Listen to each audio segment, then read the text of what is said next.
साहित्य जगत ऐकणाऱ्या सर्व रसिक श्रोत्यांना संतोष पवारचा नमस्कार.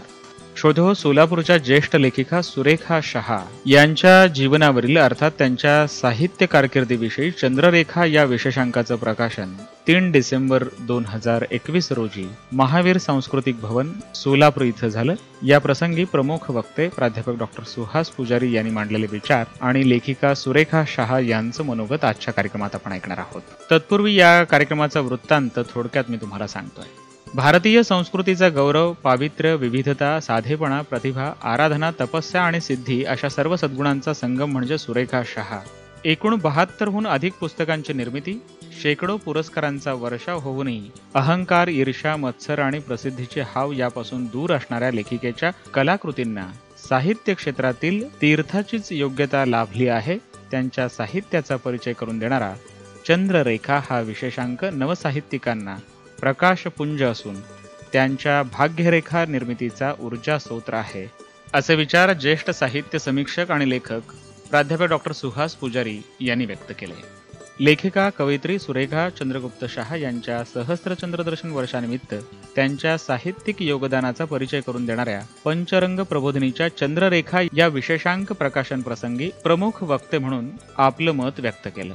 चंद्ररेखाचे संपादक डॉक्टर रावसाहेब पाटील यांनी आपल्या प्रास्ताविकात लेखिका सुरेखा शहा यांच्या गीत गोमटेश, पुत्रवती आणि कहेत बनारसी या कलाकृती म्हणजेच मराठी साहित्याला लाभलेले मौल्यवान अलंकार असून मराठी रसातील, रंगातील आणि ढंगातील या साहित्यकृती मराठी साहित्य रसिकांना शाश्वत भुरळ घालणाऱ्या असल्याचं सांगितलं. सोलापुरातील शुक्रवार पेठेतील महावीर सांस्कृतिक भवनात हा कार्यक्रम संपन्न झाला. या समारंभाच्या अध्यक्षस्थानी प्राचार्य श्रीधर हरवाडे हे होते. या प्रसंगी माजी प्राचार्य नरेश बदनुरे, प्राचार्य डी ए पाटील, लेखिका सुरेखा शहा आदी मान्यवर उपस्थित होते. उपस्थितांचं स्वागत सुनील गांधी यांनी केलं आणि या कार्यक्रमाचं सूत्रसंचालन डॉक्टर सोनम पाटील यांनी केलं. या प्रसंगी प्रकाशक चंद्रमोहन शहा, जवाहरभाई शहा, उद्योगपती किशोर चंडक, सन्मती सेवा दलाचे मिहीर गांधी, डॉक्टर सरिता शहा, अंजली नानल, माणिक पाटील, लीना स्वप्नील गांधी, ॲडव्होकेट सुशील शहा, ॲडव्होकेट संजीवनी शहा, कल्पना कस्तुरे, नयन कोठाडिया, माया बदनोरे, अरुण कुमार धुमाळ, नंदकुमार कंगळे, प्राध्यापक धनंजय शहा यांच्यासह साहित्य रसिक मोठ्या संख्येने उपस्थित होते.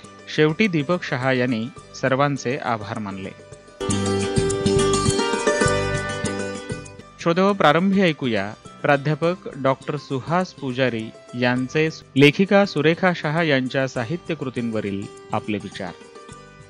या समारंभातील उत्सव मूर्ती आणि ज्यांचा सत्कार आपण करतो आहोत त्या महाराष्ट्रातल्या ख्यातनाम लेखिका सुरेखाताई शहा.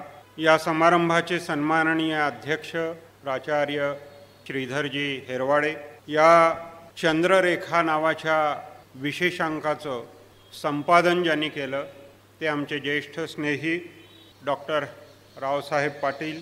व्यासपीठावर विराजमान असलेले आमचे आदरणीय प्राध्यापक नरेशजी बदनोरे, त्याबरोबरच सुनील गांधी, इतर सर्व मान्यवर, सर्वांच्या नावाचा उल्लेख करणं शक्य नाही कारण सगळेच मान्यवर मला या सांस्कृतिक भवनामध्ये आज दिसत आहेत, पुढेही आणि व्यासपीठावर देखील. खरं तर हा एक अतिशय आनंदाचा सोहळा आहे. मी या आनंदाच्या सोहळ्यामध्ये 82 वर्ष पूर्ण केलेल्या सुरेखाताईंना व्यक्तिशः माझ्या वतीनं, महाराष्ट्र साहित्य परिषदेच्या वतीनं आणि सर्व साहित्य रसिकांच्या वतीनं मनापासून शुभेच्छा देतो, त्यांचं अभिष्ट चिंतन करतो आणि त्यांच्या या यशस्वी जीवनाबद्दल त्यांचं मनापासून अभिनंदन देखील करतो. मी हा आनंदाचा सोहळा आहे असं एवढ्यासाठी म्हणालो. खरं तर या व्यासपीठावरून वेगवेगळ्या पद्धतीनं याचा उल्लेख झाला. हा ऐतिहासिक सोहळा आहे असं देखील म्हटलं गेलं आणि खरंच आहे ते. शब्दांची आराधना करणाऱ्या, साहित्य शारदेची सेवा करणाऱ्या एका विदुषीनं 82 वर्ष पूर्ण करावीत आणि तिच्या प्रेमापोटी आपण सर्वांनी एकत्र येऊन सहस्रचंद्र दर्शनाचा हा सोहळा आपण साजरा करावा, याकरता आनंदाचा क्षण आणखीन कोणता असू शकेल. म्हणून हा क्षण आनंदाचा तर आहेच, ऐतिहासिक देखील आहे आणि एका विलक्षण योगायोगाचा देखील आहे असं मला वाटतं. कारण आज गोदातटी कुसुमाग्रज नगरीमध्ये साहित्य शारदेचा उत्सव भरलेला आहे. एकीकडे तिथं साहित्याच्या व्यासपीठावरून साहित्य शारदेचा गौरव होतोय आणि सोलापुरात विराजमान असलेल्या या साहित्य शारदेचा गौरव आपल्या सर्वांच्या उपस्थितीत होतोय. आज या सहस्रचंद्र दर्शन सोहळ्याचं औचित्य साधून पंचरंग प्रबोधिनीचा चंद्ररेखा नावाचा एक विशेषांक देखील प्रकाशित झाला. ही देखील एक आणखीन आनंदाची गोष्ट आहे. ज्याला आपण दुग्ध शर्करा योग म्हणतो तसा हा योग आहे. सत्काराचा क्षण तर आहेच आहे, पण त्याच्याबरोबर आणखीन काही गोड असं त्याला रूप देता येईल का हे पाहणं महत्त्वाचं असतं. आणि त्या दृष्टीनं डॉक्टर रावसाहेब पाटील यांनी जे संपादन केलेलं आहे चंद्ररेखा या नावानं, ते देखील अत्यंत महत्त्वाचं आहे. मला वाटतं सुरेखाताईंच्या या विशेषांकाला जरी त्यांनी चंद्ररेखा हे नाव दिलेलं असलं तर सुरेखाताई या केवळ चंद्ररेखा या शब्दातून ओळखल्या जातील असं नव्हे, तर सोलापूरच्या आणि मराठी सारस्वत विश्वाच्या त्या भाग्यरेखा आहेत असं म्हणता येईल. कारण अशा स्वरूपाचं वैविध्यपूर्ण वैशिष्ट्यपूर्ण असं लेखन त्यांनी केलेलं आहे. सुरेखाताईंच्या लेखनाविषयी त्यांच्या व्यक्तिमत्वाविषयी खूप सांगता येईल. त्या माझ्या आईच्या वयाच्या आहेत. माऊलीसारखं तीर्थ नसतं आणि सोलापूरला साहित्य वर्तुळाला साहित्य क्षेत्राला सुरेखाताईंसारखं दुसरं तीर्थ आहे असं मला वाटत नाही. मी तीर्थ हा शब्द अत्यंत जबाबदारीनं अत्यंत जाणतेपणानं वापरतो आहे. शब्दांची उधळपट्टी करणं मला मानवत नाही, पण शब्दांवर प्रेम करत त्या शब्दांना योग्य ठिकाणी नेऊन बसवणं हे मात्र मला अतिशय आवडतं. आणि त्या दृष्टीनं सुरेखाताईंच्या संदर्भात तीर्थ हा शब्द मी वापरतोय. कारण मनाची पवित्रता निर्मळता ही सगळी तिथं एकत्र झालेली आपल्याला पाहायला मिळते. सर्वांगी निर्मळ चित्त जैसे गंगाजळ असं तुकारामांनी म्हटलंय. सर्वांगानं निर्मळ, कुठल्याही बाजूनं घाण नाही, कुठल्याही बाजूनं कलुषितपणा नाही. सर्वांगी निर्मळ चित्त जैसे गंगाजळ. ज्या व्यक्तीचं चित्त गंगाजळासारखं आहे, गंगाजळ हे साधं जल नाही आहे, त्यात सगळा आपल्या संस्कृतीचा पावित्र्याचा भाग पावित्र्याचा अंश भरलेला आहे. आणि तसंच भारतीय संस्कृतीचं एक उदात्त रम्य मनोहर आणि सुंदर आणि तितकंच पवित्र असं रूप म्हणून सुरेखाताईंकडे मी पाहतो. यात कसलीही अतिशयोक्ती मी करत नाही. मला आपल्या सोलापुरातल्याच एका लेखकाच्या पुस्तकामध्ये एक फार छान साधं वाक्य वाचायला मिळालं, पण मला अतिशय आवडलं. ते दुर्मिळ आहे वाक्य, तसं म्हणण्याचं धाडस देखील दुर्मिळ आहे. निशिकांत ठकारांच्या संवाद प्रसंग नावाच्या एका पुस्तकात त्याने असं म्हटलंय की मी आयुष्यात कुणाचा मत्सर केला नाही. मला वाटतं हे साधं वाक्य देखील एखाद्या पवित्र पोथीतल्या वाक्यासारखं मला वाटतं. कारण बहुतेक जण मत्सरामध्ये इतका गुंतलेला आहे की त्या मत्सराच्या पलीकडे त्याचं व्यक्तिमत्व दिसतच नाही. पण सुरेखाताईंच्या व्यक्तिमत्वाकडे जेव्हा आपण पाहतो तेव्हा आपल्याला असं जाणवतं की हे सर्वांगी निर्मळ असं व्यक्तिमत्व आहे. कुठल्याही मत्सराचा स्पर्श नाही आहे, कुठल्याही अहंकाराचा स्पर्श नाही आहे, कुठल्याही कलुषित भावनेचा स्पर्श नाही आहे.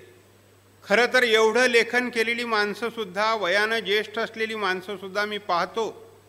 महाराष्ट्रातल्या सांस्कृतिक जगाचा नाही म्हटलं तरी मला अनेक वर्षाचा परिचय आहे. मी असं म्हणेन की कित्येक ज्येष्ठ लोक देखील पुरस्कारांच्या आणि सन्मानाच्या त्या रांगेत उभे राहिलेले आपल्याला दिसतात. पण सुरेखाताईंचं रूप मात्र रांगेत उभं राहिलेलं कधीही दिसलं नाही. रांग त्यांच्याकडे आलेली दिसते पुरस्कारांची, हेही त्यांचं वेगळेपण आहे. कधीही अपेक्षा त्यांनी ठेवली नाही, पण तरी देखील सगळे सन्मान त्यांना मिळत गेले. त्यांचं आयुष्य आणि त्यांचं जीवन हे जर सगळं आपण पाहिलं तर मान सन्मानाची एक वाहती गंगा आहे. अनेक मान सन्मान त्यांना मिळत गेलेले आहेत. साहित्य संमेलनाच्या अध्यक्ष त्या झालेल्या आहेत. अनेक प्रतिष्ठेचे पुरस्कार त्यांना मिळालेले आहेत. अनेक महत्त्वाच्या व्यासपीठावर त्यांना आमंत्रित केलं गेलेलं आहे आणि ते अत्यंत सद्भावनेनं केलेलं आहे, अत्यंत आदरानं केलेलं आहे. त्यांच्या ज्ञानाला नमन करण्याच्या वृत्तीनं केलेलं आहे. हे मला अधिक महत्त्वाचं वाटतं आणि मला याचा अतिशय आनंद वाटतो की अशी एक साक्षात सरस्वतीचं रूप असणारी व्यक्ती आपल्या सोलापूरमध्ये आहे आणि आपण त्यांच्या सहस्रचंद्र दर्शनाच्या सोहळ्याला उपस्थित आहोत. ही खरं तर आपल्याही कपाळावरची भाग्यरेखा आहे असं मला वाटतं. हे आपलं देखील भाग्य आहे, कारण चांगल्या लोकांच्या अशा आनंददायी समारंभामध्ये उपस्थित राहायला देखील आपली देखील पूर्वपुण्याई असावी लागते, आपलं देखील कुठंतरी पूर्वसुकृत असावं लागतं, तरच असे क्षण अनुभवता येतात. म्हणून हा आनंदाचा क्षण आहे असं मी म्हणतो. म्हणून त्या दृष्टीनं मला हा ऐतिहासिक क्षण आहे असं वाटतं. त्यांच्याकडे पाहिल्यानंतर इतकं मृदू माणूस असू शकतं का, असा देखील एक प्रश्न मला अनेक वेळा पडतो. माणसाचं मन मोठं शंकाखोर असतं. सात्विक माणसाच्या बाबतीत देखील ते संशय घ्यायला लागतं. पण तरी देखील सुरेखाताईंच्या बाबतीमध्ये असा कुठला विचार आपल्या मनामध्ये येत नाही, इतकं त्यांचं मन निर्मळ आहे. मृदू सबाह्य नवनीत तैसे सज्जनाचे चित्त म्हणे. मृदू सबाह्य नवनीत, नवनीत म्हणजे लोणी. लोणी जसं सगळ्या बाजूनं मऊ असतं तसं सज्जनाचं चित्त असतं. किती सुंदर प्रतिमा वापरलेली आहे, किती सुंदर उदाहरण तुकारामांनी दिलेलं आहे. या सगळ्या सुंदर अशा वचनांची आठवण मला सुरेखाताईंकडे पाहताना आज होते. इतकं छान असं हे व्यक्तिमत्व सोलापूरच्या भाग्यानं सोलापूरला लाभलं आहे असं म्हणता येईल. वाङ्मयीन क्षेत्रातलं त्यांचं कर्तृत्व तर अमिट आहे, ते पुसता येणारं नाही आहे. आत्ता सांगितलं गेलं की त्यांच्या 72 कादंबऱ्या झाल्या. एवढे वर्ष मी त्यांच्यावर लिहितोय, वाचतोय, अभ्यास करतोय, ऐकतोय, पण त्यांच्या किती कादंबऱ्या झाल्या, किती कविता संग्रह झाले, किती कथा संग्रह झाले, याबद्दलचा जो आकडा आहे तो प्रत्येक वेळेस वेगवेगळा आलेला दिसतोय. कारण त्यांची लेखनी ही सतत लिहिती राहिलेली आहे, आकडे बदलत राहिलेले आहेत, सतत त्या लिहित राहिलेल्या आहेत. 72 पुस्तकं त्यांच्या नावावर आज इथं सांगण्यात आली आणि आणखीन अशी सदिच्छा देण्यात आली की लवकरच 82 होतील ती. मी तर त्याच्याही पुढे जाऊन अशी सदिच्छा देतो की त्या शतायुषी व्हाव्यात आणि 100व्या वर्षी त्यांची 100हून नव्हे तर 100ला 2 गुंता येतील एवढी पुस्तकं त्यांची व्हावीत. आणि त्या समारंभाला देखील आपण सगळेजण उपस्थित राहण्याचं भाग्य आपल्याला लाभावं, असा सुंदर योग यावा, अशी एक सदिच्छा किंवा कामना मी इथं या क्षणी व्यक्त करतो. मराठी साहित्यामध्ये वेगवेगळ्या साहित्य प्रकारात त्यांनी लेखन केलं आहे. त्यांचं वाङ्मयीन कर्तृत्व देखील लक्षात घेण्यासारखं आहे. फक्त 70-72 पुस्तकं झाली एवढंच महत्त्वाचं नाही आहे. मी तर किती पुस्तकं लिहिली याला महत्त्व न देणारा मनुष्य आहे, कारण पुस्तकांची गर्दी करता येते. पण सुरेखाताईंनी तशी पुस्तकांची गर्दी केली नाही, तर वेगवेगळ्या विषयावर सकस असं काही देता येतं का आपल्याला, हे त्यांनी पाहिलं. त्यांनी कादंबरी लेखन केलं, त्या कथालेखिका म्हणून महाराष्ट्राला माहीत आहेत. त्यांनी ललित लेखन केलं, त्यांनी काव्यलेखन केलं, त्यांनी प्रवास लेखन केलं, त्यांनी चरित्र लेखन केलं, त्यांनी एकांकिका लिहिल्या, त्यांनी नाटकं लिहिली. काय लिहिलं नाही मला सांगा. आपल्याकडे नची केळकरांना साहित्य सम्राट म्हटलं जातं. साहित्य सम्राज्ञी हे विशेषण अजून तसं रिक्त राहिलेलं आहे. ते रिक्त राहिलेलं विशेषण जर वापरायचं झालं तर निश्चितपणे सुरेखाताईंच्या संदर्भात आपण अभिमानाने वापरू शकतो. एवढं विपुल आणि चांगलं लेखन केलं आहे. ह्या सगळ्या कादंबऱ्या जर पाहिल्या, हे सगळे साहित्याचे प्रकार पाहिले, वेगवेगळ्या प्रवाहातलं त्यांचं लेखन पाहिलं, कारण जैन साहित्य प्रवाहात त्यांचं योगदान आहे. मराठी साहित्य स्त्रीवादी साहित्यामध्ये, स्त्रीवादी म्हणता येणार नाही, पण स्त्रियांच्या जीवनाच्या संदर्भातलं लेखनसुद्धा त्यांनी प्राचुर्यानं केलेलं आहे. म्हणजे असं वेगवेगळ्या प्रकारातलं हे लेखन आहे. आणि मला आणखीन एक त्यांचा महत्त्वाचा गुण जाणवतो लेखनाच्या संदर्भातला. हे सगळं विपुल लेखन जरी त्यांनी केलेलं असलं तरी ज्या विषयाचा त्यांना ध्यास लागलेला आहे त्यावरच त्यांनी लेखन केलेलं आहे. तुम्ही पहा, चांगलं कर्तृत्व गाजवणारी जी लोकोत्तर माणसं असतात त्यांच्याविषयी लिहिणं सोपं नसतं, कारण त्यांच्या व्यक्तित्वाला अनेक आयाम असतात, अनेक पैलू असतात. अवाढव्य अशा स्वरूपाचं, आरभाट अशा स्वरूपाचं त्यांचं कर्तृत्व असतं. ते सगळं शब्दामध्ये पकडणं अत्यंत अवघड असतं. पण हे धाडस, हे लेखकीय धारिष्ट्य ताईंनी दाखवलं. त्यांनी राजेंद्रसिंह राणा यांच्याविषयी लिहिलं, भंवरलाल जैन यांच्याविषयी लिहिलं, महाराष्ट्रातल्या जलनायकांविषयी लिहिलं. पाणी हा अलीकडच्या काळामध्ये जीवनमरणाचा प्रश्न होतोय की काय असा प्रश्न बनून राहिलेला होता. तो पाण्याचा प्रश्न लक्षात घेऊन त्या विषयावरचं त्यांनी लेखन केलं. मला ते अत्यंत मौलिक वाटतं. का मौलिक वाटतं? राग जाधवांनी असं म्हटलं होतं की पुढल्या 50 वर्षात किमान सगळ्या समीक्षकांनी आणि लेखकांनी पर्यावरणाच्या संदर्भात लिहिलंच पाहिजे. विंदा करंदीकर असं म्हणायचे की प्रत्येक लेखकाचं असं कर्तव्य आहे की त्यांनी कुमार वाङ्मय लिहिलं पाहिजे, बाल वाङ्मय लिहिलं पाहिजे, कारण मुलांवर संस्कार होणे महत्त्वाचं आहे. विंदा करंदीकरांचं विधान होतं. तसं राग जाधव काय म्हणतात की पुढल्या 50 वर्षात प्रत्येक लेखकानं पर्यावरणाच्या संदर्भात लिहिलं पाहिजे.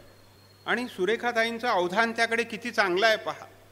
महाराष्ट्रातील जलनायकांवर त्यांनी लिहिलं, जळगाव नजीकच्या उजाड टेकड्यांवर जे नंदनवन उभं केलं भंवरलाल जैन यांनी, त्याच्या संदर्भात त्यांनी लिहिलं. मॅक्सेसे पुरस्कार मिळवलेली ही मंडळी, त्यांचं कर्तृत्व शब्दामध्ये टिपण्याचं कार्य केलं. राजेंद्र सिंह राणासारखा राजस्थानमधला एक माणूस, मॅक्सेसे पुरस्कारानं काय सगळ्या जगाला लगेच त्यांची ओळख झाली असते असं नाही, मुठभर लोकांपर्यंत ती ओळख जाते. पण जोहडच्या माध्यमातून मराठी घराघरामध्ये राजेंद्र सिंह राणांचं कर्तृत्व गेलं, हे महत्त्वाचं आहे. आणि मग पर्यावरणाचा प्रश्न कसा ऐरणीवर आलेला आहे आणि तो किती महत्त्वाचा आहे हे तेव्हा कळायला लागतं. म्हणून मला वाटतं सुरेखाताईंचं योगदान मराठीतलं अत्यंत महत्त्वाचं आहे. अजूनही अशी कितीतरी उदाहरणं सांगता येतील. त्यांनी कर्मवीर भाऊराव पाटलांविषयी देखील लिहिलेलं आहे. म्हणजे अनेकांचं चरित्र लिहिलं. चांगली चरित्र वाचल्यानंतर सामान्यांची चरित्र देखील मोठी होतात. तुका आकाशा एवढा होतो, अनुरणिया थोकडा तुका आकाशा एवढा, अनुरेणू एवढा असणारा तुकाराम आकाशा एवढा केव्हा होतो, तर हा सगळा अनुभव वेचतच होत असतो. तसं चरित्रांच्या माध्यमातून सामान्य माणूस देखील, आपण देखील या माणसा इतकं जरी आपल्याला उंच होता नाही आलं तरीसुद्धा एक कणभर तरी उंच होऊन दाखवावं ही प्रेरणा घेतो त्या चरित्रातून. आणि म्हणून ही चरित्र महत्त्वाची आहेत. अशी चांगली चरित्र मराठीला देण्याचं काम त्यांनी केलेलं आहे. थेंबर पाणी अनंत आकाश, भंवरलाल जैन, मी वाचलेलं आहे हे पुस्तक. जोहड वाचलेलं आहे मी. महाराष्ट्रातील जलनायक बरं किती मी आत्ता विषयातली विविधता म्हणाल, कुर्यात सदा मंगलमसारखा विषयसुद्धा आहेच त्यांच्याकडे. आणि मला आश्चर्य वाटतं ताईंचं की 15-20 दिवसातून कधीतरी माझा आणि त्यांचा फोनवर संपर्क होतो, संवाद होतो, बोलणं होतं. त्यावेळेस मला सांगतात त्या की आता हे पुस्तक प्रकाशकाकडे गेलेलं आहे, एक पुस्तकाची कॉपी तयार झालेली आहे, एक पुस्तक आता उद्या माझ्यापर्यंत येऊन पोचेल. म्हणजे पुस्तकांचा असा चाललेला सगळा प्रवास त्या सतत सांगत राहतात. खरं तर लेखकाच्या जीवनामध्ये दर 4 वर्षांना एक पुस्तक आलं तरीसुद्धा भाग्याची गोष्ट वाटते त्याला. पण सुरेखाताईंचं मात्र इथं सतत निरंतर असं हे ग्रंथनिर्मितीचं, ग्रंथलेखनाचं कार्य चालू आहे. आणि ते देखील मौलिक स्वरूपाचं, म्हणजे विचारांच्या दृष्टिकोनातून देखील ते मला महत्त्वाचं वाटतं. स्त्रियांच्या जीवनाशी निगडीत कितीतरी कथा त्यांनी लिहिलेल्या आहेत आणि त्यामध्ये देखील विविधता आहे. स्त्रियांचे प्रश्न त्यांनी मांडलेले आहेत. खरं तर त्या सुरुवातीला स्त्री जीवनाच्या संदर्भात अतिशय तरल भावपूर्ण अशा कथा लिहिणाऱ्या कथाकार म्हणूनच त्यांची ओळख होती. नंतर त्यांच्या वैविध्यपूर्ण लेखनानं ती ओळख विस्तारत गेली, त्यांचं अनुभवाचं क्षितिज विस्तारत गेलं आणि लेखनाचं क्षितिज देखील विस्तारत गेलं. स्त्रियांच्या संदर्भात अतिशय जाणीवपूर्वक छान अशा स्वरूपाचं त्यांनी लेखन केलं. आता गंमत अशी आहे की त्या काळाचा प्रभाव म्हणून देखील त्यांच्या लेखनामध्ये एक प्रकारची रोमॅन्टिकता देखील आलेली आहे, नाही असं नाही आहे. आणि ती रोमॅन्टिकता पाहिल्यानंतर हे लेखन सुरेखाताईंनीच केलं आहे का असा संभ्रम देखील माझ्या मनात कधी कधी पडतो. पण तरीसुद्धा प्रतिभावंताचं मन हे वेगळं असतं, लक्षात घ्या. आपल्याला दिसतं तसंच असतं असं नाही आहे. परकाया प्रवेश करण्याची क्षमता त्यांच्यामध्ये असते. त्या स्वतः त्या वृत्तीच्या जरी नसल्या तरी क्षणभर त्या वृत्तीमध्ये त्या जातात आणि तशा प्रकारचं लेखन त्या करतात. असं वैचित्र्यपूर्ण एक विश्व, स्त्री विश्व देखील म्हणजे वेगवेगळ्या समस्यांना भिडणारं, स्त्री जीवनाला आपल्या समोर ठेवणारं असं विश्व देखील त्यांनी आपल्या कथा कादंबऱ्यांमधून दाखवलेलं आपल्याला दिसेल. त्याच्याबरोबर गीत गोमटेशचा उल्लेख डॉक्टर रावसाहेब पाटील यांनी केला. खूप छान उल्लेख केला त्यांनी. खरं तर माझ्या मनातलं ते अतिशय रुद्ध स्वरूपात त्यांनी व्यक्त केलं. गदी माडगुळकरांचा संदर्भ देत त्यांनी गीत रामायणाचा दाखला देत त्यांनी गीत गोमटेशचं वर्णन केलं. म्हणजे सुरेखाताई ज्या वातावरणात घडतात ज्या धर्माचे संस्कार झालेले आहेत, ज्या तत्त्वज्ञानाचा प्रभाव त्यांच्यावर पडलेला आहे त्याच्यापासून दूर जात नाहीत, त्याचं स्मरण ठेवतात, त्याची कृतज्ञता बाळगतात आणि त्याविषयीचं तितकंच समरसून असं एक काव्य निर्माण करतात. आणि ते काव्य त्या धर्मातल्या लोकांना जसं प्रिय होतं तसंच मराठी जनांना देखील प्रिय होतं.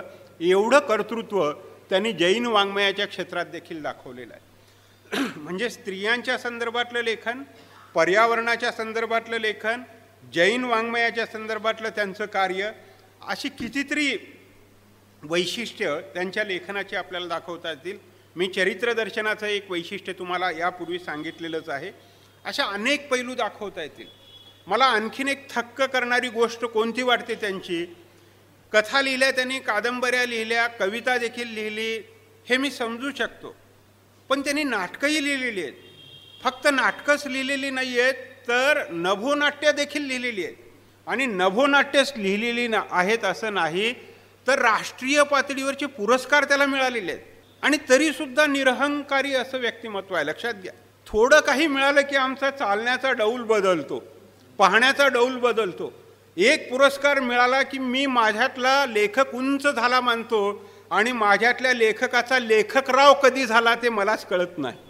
पण सुरेखाताईंचं तसं नाही आहे. असं असून देखील त्या अतिशय नम्र आहेत. मला एका गोष्टीचं त्यांचं कौतुक वाटतं, त्या लिहितात भरपूर, पुष्कळ लेखन करणाऱ्या त्या लेखिका आहेत, पण तरीसुद्धा चांगलं वाचतात, हे देखील महत्त्वाचं आहे. कितीतरी सांगता येईल सुरेखाताईंबद्दल आणि कितीही मी जरी सांगितलं तरी मला कंटाळा येणार नाही आणि मला त्यापेक्षाही अधिक विश्वास आहे तुम्हाला देखील कंटाळा येणार नाही. त्याचं कारण माझं बोलणं प्रभावी आहे किंवा काय याचे हे मला काही त्याच्यामध्ये महत्त्वाचं वाटत नाही, तर सुरेखाताईंच्या व्यक्तित्वाबद्दल तुमच्या मनामध्ये तिळमात्र संदेह नाही म्हणून तुम्हाला ते ऐकावं वाटतं. एखाद्या तसं नसलेल्या व्यक्तिमत्वाविषयी जर मी बोलायला लागलो तर तुमच्या चेहऱ्यावरची प्रतिक्रिया मला आत्तापर्यंत केव्हाच जाणवली असती, पण तसं दिसत नाही. कारण मी जे बोलतोय ते माझ्याच मनातलं बोलतोय असं नाही, तर तुमच्याही मनातलं बोलतोय म्हणून तुम्ही ऐकत आहात आणि ते खरं आहे. कितीतरी गोष्टी सांगता येतील, पण एक दोन गोष्टींचा उल्लेख करतो. वयाच्या 8व्या वर्षी त्यांनी लेखनाला सुरुवात केलेली आहे. उल्लेख झाला, ज्यांच्याकडे प्रतिभेचं काहीतरी असतं, देणं, नक्षत्रांचं देणं म्हणतो ज्याला आपण, ते नक्षत्रांचं देणं असलं तरच असं घडतं. मुलाचे पाय पाळण्यात दिसतात म्हणतात ना, ते तसं अगदी लहान वयामध्ये त्यांच्याकडून काहीतरी होऊन जातं. मला कोणी विद्यार्थी, आमचे तरुण कॉलेजमधले विद्यार्थी विचारतात, काय हो सर, काहीतरी सांगतात म्हणाले, ज्ञानेश्वर वयाच्या 16व्या वर्षी कुठे ज्ञानेश्वरी त्यांनी लिहिली असेल का, उगीचच सांगतात म्हणे. मी म्हटलं तुम्ही तुमच्यावरून ज्ञानेश्वरांची कल्पना करू नका. ज्ञानेश्वरांची प्रतिभा वेगळी, ते जन्मजन्मांतरीचं चालत आलेलं प्रतिभेचं वाहतं सत्व आहे. लक्षात घ्या, ते किती पिढ्यांमधून आलं कुणास ठाऊक, त्यांनी ते निर्माण केलं. नाहीतर आज देखील आपण ज्ञानेश्वरी वाचायला लागलो तर आपल्याला कुठं विश्वास बसतो की हे एखाद्या व्यक्तीने लिहिलं असेल, इतकं प्रतिभेनं संपन्न असलेलं म्हणून. इतकं सुंदर आहे ते, पण हे आपल्याला मान्य करावं लागतं. वयाच्या 8व्या वर्षी त्यांनी लेखनाला सुरुवात केली आहे. याचा अर्थ सरस्वतीची कृपा त्यांच्यावर होती, त्यांना ईश्वराचं देणं लाभलेलं होतं आणि म्हणून त्यांनी तो प्रवास सुरू केला. आणि आज 82व्या वर्षी देखील तो अखंड चालू आहे. म्हणजे आणखीन 2 वर्षानं याच महावीर सांस्कृतिक भवनामध्ये किंवा आपल्याला हुतात्मा स्मृती मंदिरमध्ये पुन्हा जमावं लागेल त्यांच्या लेखनाची 75 झाली म्हणून. हेही आपण लक्षात घेतलं पाहिजे. कारण प्रतिभावंत जरी त्या 82 वर्षाच्या झाल्या असल्या तरी प्रतिभावंत थकत नसतो, त्याला वयाचं वावडं नसतं, त्याला थकवा येत नसतो. निष्क्रिय माणसाला अधिक थकवा येतो. जो काहीच करत नसतो त्याला थकवा अधिक येतो. जो कर्मरत असतो, जो सतत कामात असतो त्याला थकवा येत नसतो. प्रतिभावंताला देखील या निष्क्रियतेशी वावडं असतं आणि म्हणूनच अजून देखील सुरेखाताईंच्या मनामध्ये नवनिर्मितीची नवनवीन बीजं पडतायत, नवनवीन स्वप्न त्या पाहतायत आणि मला खात्री आहे येत्या आणखीन काही वर्षामध्ये त्यांच्याकडून आणखीन चांगली अशी साहित्य निर्मिती आपल्यासमोर येईल. तर आज या क्षणी पुष्कळ काही त्यांच्याविषयी बोलता येईल. त्यांच्या या अमृतसिद्धीच्या नव्हे तर सहस्र चंद्रदर्शनाच्या सोहळ्यामध्ये पुन्हा एकदा मी आपणा सर्वांच्या वतीनं त्यांचं मनपूर्वक अभिनंदन करतो. खूप बोलता येईल, खूप सांगता येईल, पण कुठल्याही भाषणाला आणि कुठल्याही लेखनाला एक सीमा असण्याची देखील गरज असते. हे भान ठेवून मी इथं थांबतो. धन्यवाद.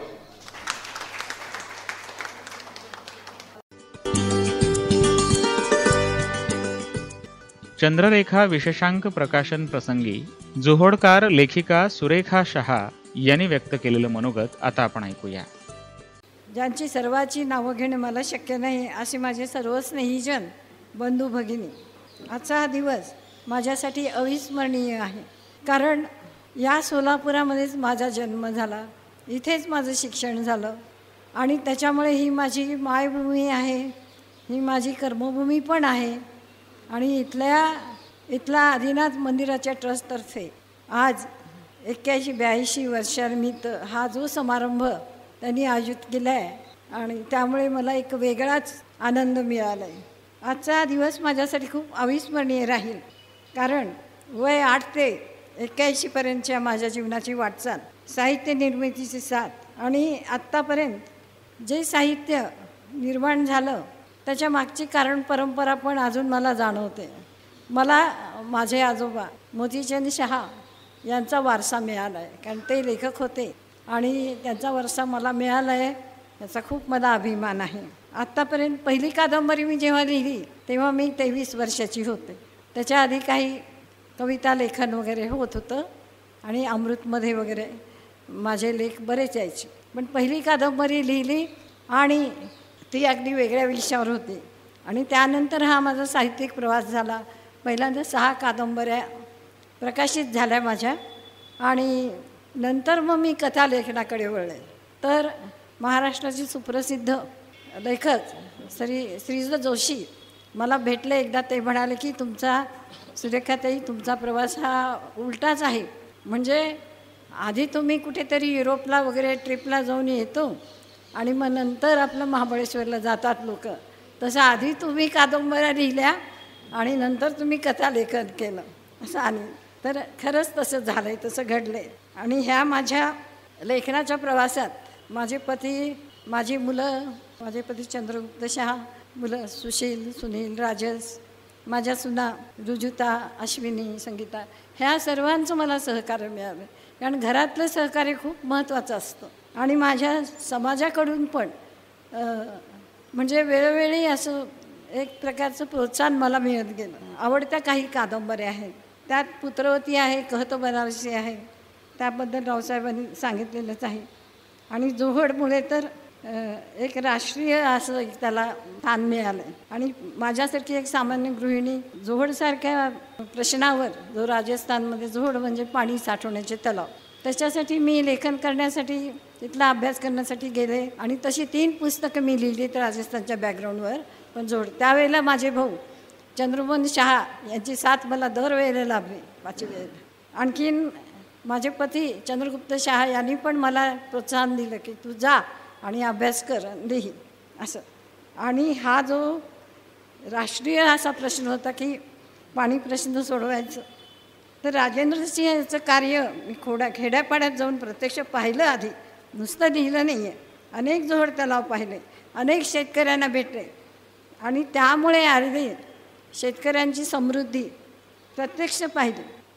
जोहडचे पुरस्कार, अनुवाद, आवृत्त्या, जोहड वाचून शेतकऱ्यांनी केलेले जलसंवर्धनाचे कार्य, हाच माझा पुरस्कार आहे असं मला वाटतं. जोहडची 9वी आवृत्ती आता मेहता पब्लिशिंग हाऊस काढते आणि कन्नड त्याचा अनुवाद झाला आहे, हिंदी अनुवाद झाला आहे, आता इंग्रजीमधून येते. आणि माझ्या मैत्रिणी वगैरे इथं उपस्थित असलेल्या पण आहेत, त्यांना आणि सर्वांना का कौतुक आहे की म्हणे सुरेखा तुझ्या 25 पुस्तकाचं प्रकाशन एका वेळेला झालं, तर हे महाराष्ट्रात रेकॉर्ड आहे. ते मला माहीत नाही आहे की ते रेकॉर्ड, पण झालं.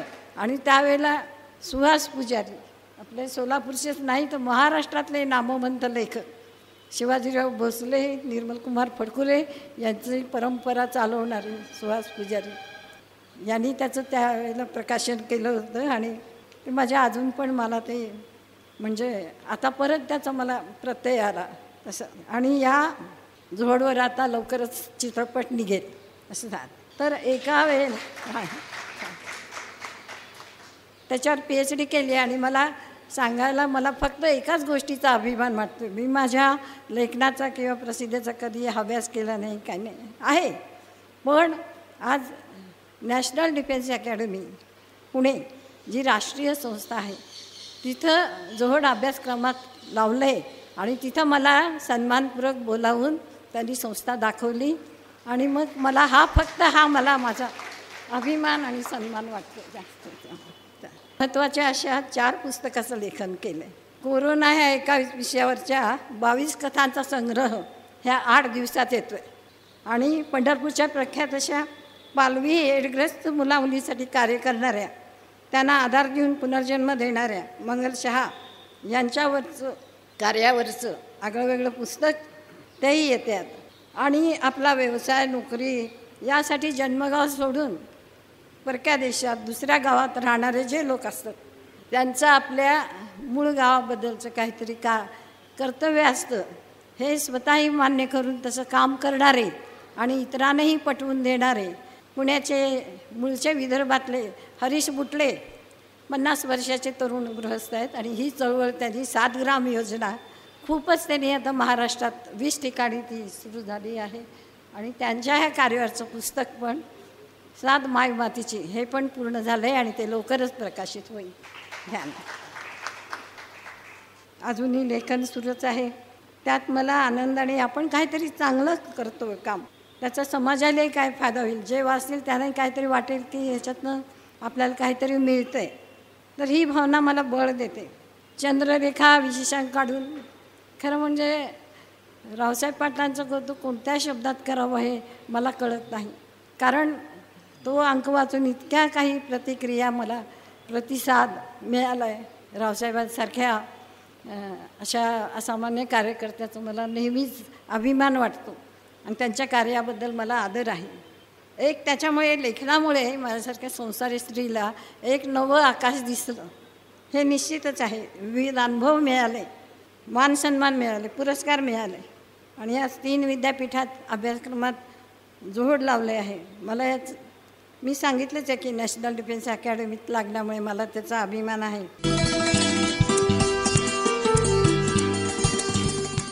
शोधो साहित्य जगत हा कार्यक्रम इथं समाप्त होत आहे. आजच्या कार्यक्रमात जोहोडकार लेखिका सुरेखा शहा यांच्यावरील चंद्ररेखा या विशेषांक प्रकाशन प्रसंगी प्रमुख वक्ते प्राध्यापक डॉक्टर सुहास पुजारी यांनी मांडलेले विचार आणि लेखिका सुरेखा शहा यांचं मनोगत आम्ही प्रसारित केलं. हा कार्यक्रम आकाशवाणीच्या सोलापूर केंद्रानं प्रसारित केला. निर्मिती, समन्वय आणि निवेदन संतोष पवार.